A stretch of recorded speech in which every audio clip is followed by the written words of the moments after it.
Hi friends, welcome to my new video. तो friends, इस video में हम बात करेंगे आइल्स की रीडिंग में अंडरस्टैंडिंग इम्प्रूव कैसे करें। तो मैं पूरे के पूरे टिप्स बताने वाला हूँ। इस वीडियो को शुरू से लेकर लास्ट तक जरूर देखें। तो से नो टू 5.5 को आप बाय बाय करें, क्योंकि बहुत ही ज़्यादा तंग करता मुझे पता है। तो आइल्स विद मोटिवेशन इसीलिए मैंने चैनल का नाम रखा। घबराने की ज़रूरत नहीं है, हमें अपनी वीकनेस पर ध्यान देना है कि क्यों हम 5.5 स्कोर कर पा रहे हैं, क्यों हम जो कि हमें स्कोर चाहिए वो हमें क्यों नहीं मिल पा रहा। तो इस टिप्स से जो कि मैं देने वाला हूँ, आप 7+B स्कोर कर सकते हैं। ये सब प्रैक्टिस पर आपके डिपेंड करता है कि आप कैसे करते हो। तो चलिए इस वीडियो को शुरू करते हैं। मैं अपना पर्सनल एक्सपीरियंस भी साथ साथ बता दूंगा। तो चलिए, अंडरस्टैंडिंग इम्प्रूव करने के लिए क्या क्या आपको करना है। टिप नंबर 1, आपको न्यूज़पेपर, बुक्स या फिर मैगज़ीन्स आपको पढ़ने हैं एटलीस्ट 1 घंटे के लिए।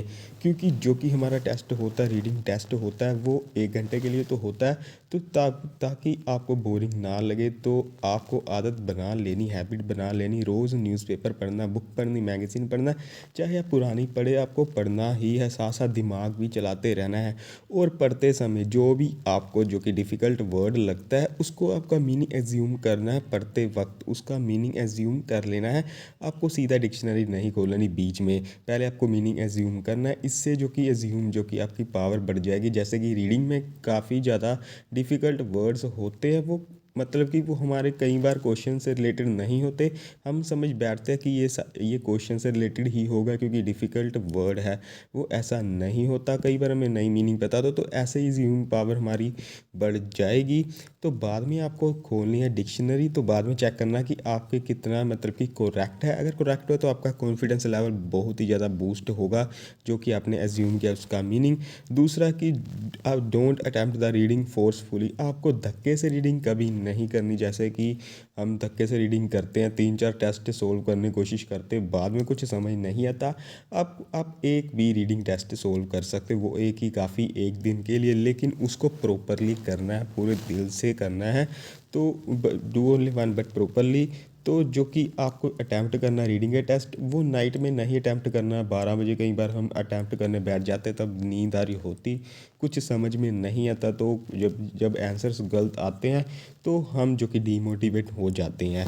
तो आपको जो कि अगर हम बात करें टिप नंबर 4 की, सॉरी टिप नंबर 3 रह गया।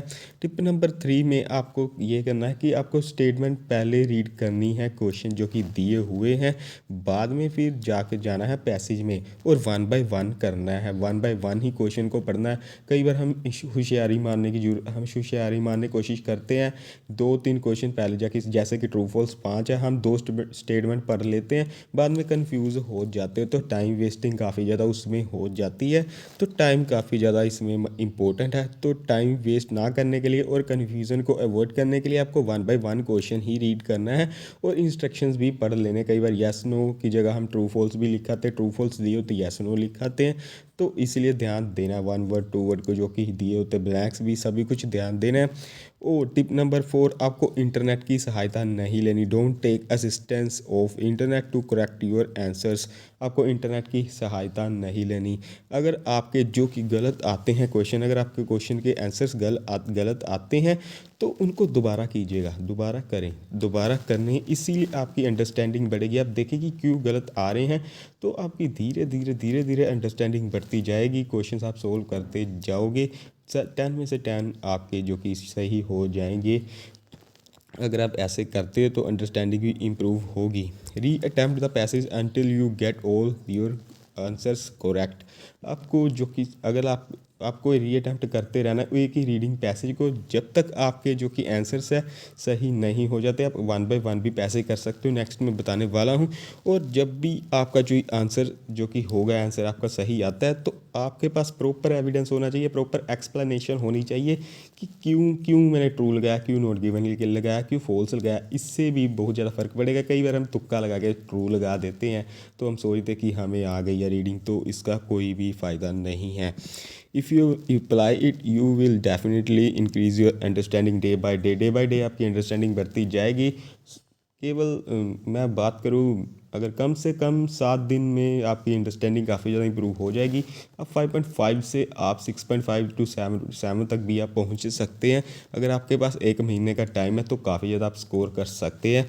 तो डे बाय डे करते रहेंगे, आपकी टाइम मैनेजिंग भी आपकी इंप्रूव होती जाएगी। अंडरस्टैंडिंग ही है सभी रीडिंग। अगर हम बात करें टिप नंबर 5 फॉर बिगिनर्स के लिए टिप है, बहुत ही इंपॉर्टेंट है। और उनके लिए जो कि 5 या फिर उससे कम जो कि बैंड स्कोर कर रहे हैं, जो कि बैंड स्कोर उनका आ रहा है, तो अगर हम बात करें फर्स्टली तो अटैम्प्ट 1 पैसेज।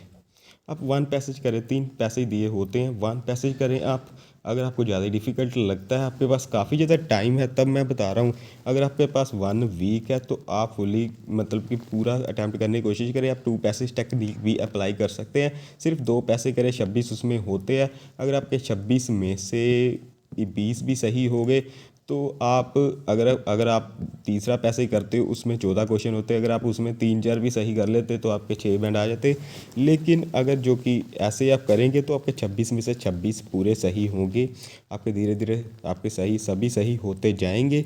तो आपको चेक करना है आफ्टर अटैम्प्टिंग 1 पैसेज। अगर आपके पास 1 महीना पड़ा है, after attempting 1 passage check your answers. If you are getting maximum of your answers incorrect, do that passage again and understand the meaning of wrong answer questions. तो आपको meaning पूरी तरह से अंडरस्टैंड करना, क्यों हुआ, कैसे हुआ, और धीरे धीरे आपको नेचुरली आता जाएगा। आपके दिमाग में पूरी तरह से अंडरस्टैंडिंग इंप्रूव होती जाएगी। डोंट रीड द होल पैसे। कई बार ऐसा होता है कि हम पेंसिल पकड़ते, मेरे साथ भी हुआ जब मैं बिगिनर था, कि सभी जो कि उसको रंग ही देते थे, उसको ऐसे ही पता लगता क्या लोकेशन अब ढूंढे। तो पैसे को रंगना नहीं है। बताता हूँ मैं आगे क्या करना है। तो tips to solve true false not given questions correctly. अगर मैं सभी क्वेश्चंस की टिप बताऊं तो पूरी तरह से वीडियो बहुत ही ज़्यादा लंबी हो जाएगी। ट्रू फॉल्स में बात करें तो पहले आपको स्टेटमेंट रीड करनी है, पहले पैसे ही नहीं रीड करना। जो मतलब कि ज़्यादा ही अच्छे होते हैं, उनका जो कि थिंकिंग लेवल बहुत ज़्यादा अच्छा होता है रीडिंग में, वो तो पैसे ही पहले रीड करते बाद में सोल्व करते। लेकिन मैं बताऊं कि पहले आपको क्वेश्चन रीड करना और 1 बाय 1 करना है। और मार्क द कीवर्ड्स, आपको कीवर्ड्स भी मार्क कर लेने हैं और बाद में ट्रांसलेट करना उस स्टेटमेंट को ट्रू फॉल्स की, आपकी अपनी लैंग्वेज में, नेटिव लैंग्वेज में, पंजाबी, हिंदी। इससे अब बहुत ही ज़्यादा फ़र्क पड़ेगा। आपको पूरा तरह से अंडरस्टैंड होगा क्वेश्चन। और फिर आपको पैसे मिल रहा है। फाइंड द लोकेशन, आपको लोकेशन फाइंड करनी है। और जहाँ पर जो कि कीवर्ड आपके जो कि मार्क किए है, जहाँ पर भी कीवर्ड 1-2 मिलता है मैच करता हुआ, आपको उस लाइन को फुल स्टॉप तो फुल स्टॉप पढ़ना है। और टिप ये भी दे रहा हूँ मैं, एक ये भी सलाह दे रहा हूँ कि आंसर सिंपल लैंग्वेज में नहीं होता। कई बार हम देख लेते हैं ऊपर से कि ये तो आंसर है, तो हम ट्रू लगा देते, लेकिन वो होता नहीं आंसर, वो होता ही नहीं। सिंपली वो मिलता ही नहीं हमें वो आंसर। तो आपको जो कि आंसर मिलेगा वो कम्प्लेक्स लैंग्वेज में ले ले, कम्प्लेक्स लाइन में मिलेगा, कोमास लगे होंगे। तो जो कि लैंग्वेज होगी, उसकी वर्ड्स होंगे उस लाइन के, वो डिफरेंट होंगे लेकिन मीनिंग सेम होगा। तो जो कि ये थी ट्रू फॉल्स की। अगर otherwise by attempting reading regularly and honestly you will find your own way to solve all type of IELTS reading questions. आपको अपना तरीका मिल जाएगा सभी क्वेश्चन सोल्व करने का। तो दोस्तों ये थी आज की वीडियो। अगर आपको वीडियो हेल्पफुल लगी हो तो लाइक करके चैनल को सब्सक्राइब करके और इसको शेयर भी ज़रूर कर दे। और मैं माफ़ी मांगना चाहूँगा अगर मैंने कोई भी मिस्टेक की हो। तो मिलते हैं नेक्स्ट वीडियो में। आप कमेंट करके बताएं आपको नेक्स्ट वीडियो कौन से टॉपिक पर चाहिए।